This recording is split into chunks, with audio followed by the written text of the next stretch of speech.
This year, 54 AD, Emperor Claudius dies under mysterious circumstances. The young and unpredictable Nero succeeds him, and Radamistus reclaims the throne in Armenia.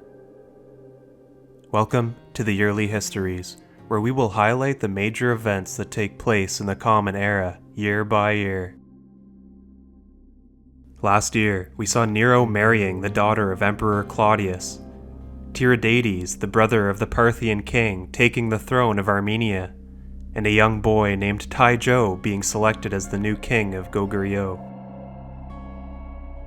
This year in Rome, the relentless ambition of Agrippina the Younger, the wife of Claudius, is put on full display. Since marrying the emperor in 49 AD, all of her energy has been directed towards advancing the position of her son Nero at any cost. Claudius is known to be quite aloof when it comes to the secret affairs of his current and former wives, and seems to suspect nothing. Leading up to October of this year, the couple has been much more combative to one another.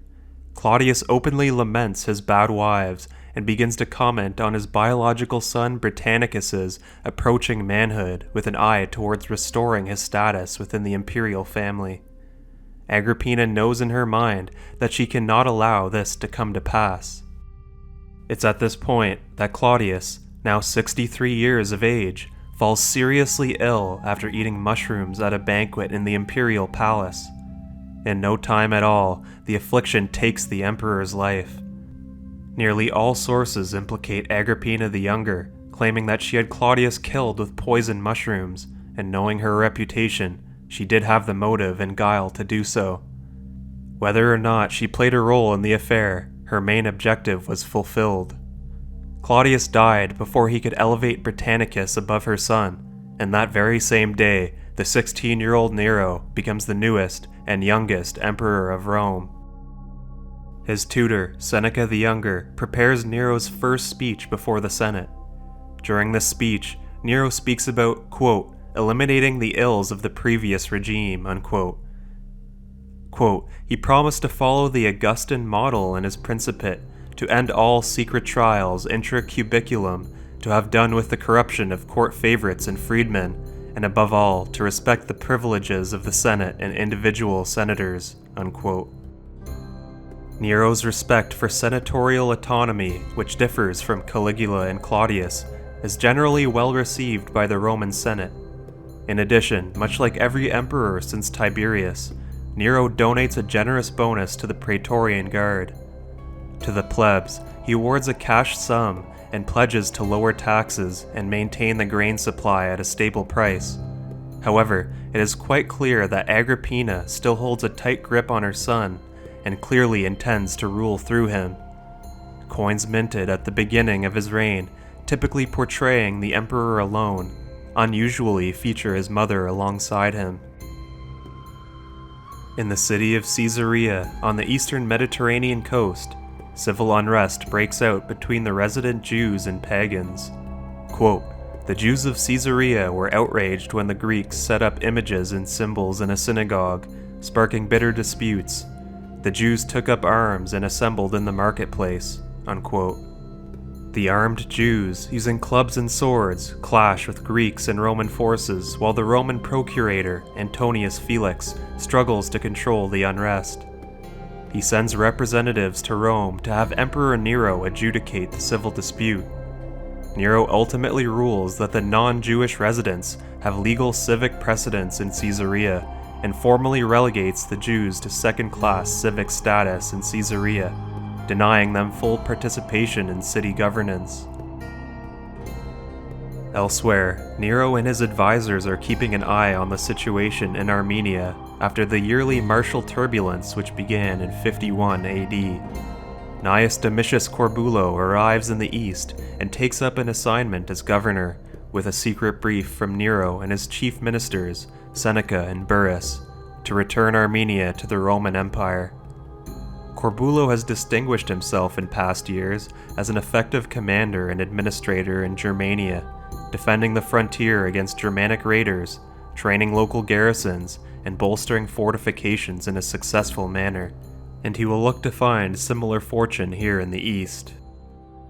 Moving to Armenia itself, where last year we saw the Iberian prince and king of Armenia, Radamistus, being driven out by the Parthian army sent in by King Vologases. The brother of Vologases was placed on the Armenian throne and became King Tiridates, the first of his name. However, the Parthian position is highly tenuous, as the army is now facing a winter epidemic, along with a revolt beginning at home in Parthian territory itself. This situation becomes so dire that the Parthians and Tiridates are forced to withdraw from Armenia, allowing Radamistus to seize the opportunity to return. Upon his restoration, Radamistus immediately begins to punish the locals as traitors. The Armenian people are no fan of the Iberian prince and are resentful with his rule as the year ends in this part of the world. King Vologases of the Parthian Empire is left to watch helplessly as his campaign to secure influence over Armenia fails. With the added detriment of internal dissension within the Parthian court, it seems that Vologases has overplayed his hand and is in serious trouble. Now it's time for In Memoriam, where we look back on the lives of prominent figures who died in the year. Emperor Claudius, born in 10 BC, was often underestimated in his youth because of his limp, speech impediment, and awkward manner, though Augustus himself is said to have noticed his potential. Hidden from politics for much of his early life, he devoted himself to history and writing, developing a sharp intellect that few contemporaries credited. In 41 AD, after the assassination of Caligula, Claudius was unexpectedly proclaimed emperor by the Praetorian Guard, surprising a senate that had long dismissed him as weak and unsuitable. As emperor, Claudius proved highly capable, expanding the Roman Empire more than any ruler since Augustus.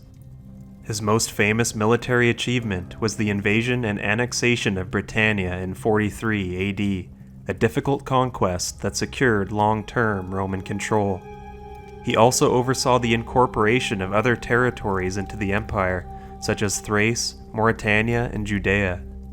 Administratively, Claudius reformed the imperial bureaucracy, extended citizenship to provincials, improved the judicial system, and built major infrastructure like aqueducts, harbors, and roads. His personal life, however, was marked by scandal. He married Agrippina the Younger in 49 AD, adopted her son Nero, and was gradually overshadowed by her ambition. In 54 AD, Claudius died after possibly eating poisoned mushrooms, with many ancient sources blaming Agrippina. Though resented by the Senate and portrayed by some historians as weak or buffoonish, Claudius was in fact a shrewd, energetic ruler whose intelligence and administrative skill left a lasting imprint on the empire. We will leave this year, 54 AD, with Emperor Claudius being most likely assassinated by his wife at a dinner party, her son Nero taking power and attempting to be seen as a popular leader, and Radamistus once again taking the Armenian throne with the Romans watching closely. If you enjoyed this video, please like and subscribe to be notified when the next iteration of the yearly histories will be released. Thanks for watching, and I will see you next year in 55 AD to continue the fascinating stories of the world of antiquity and cover its major events.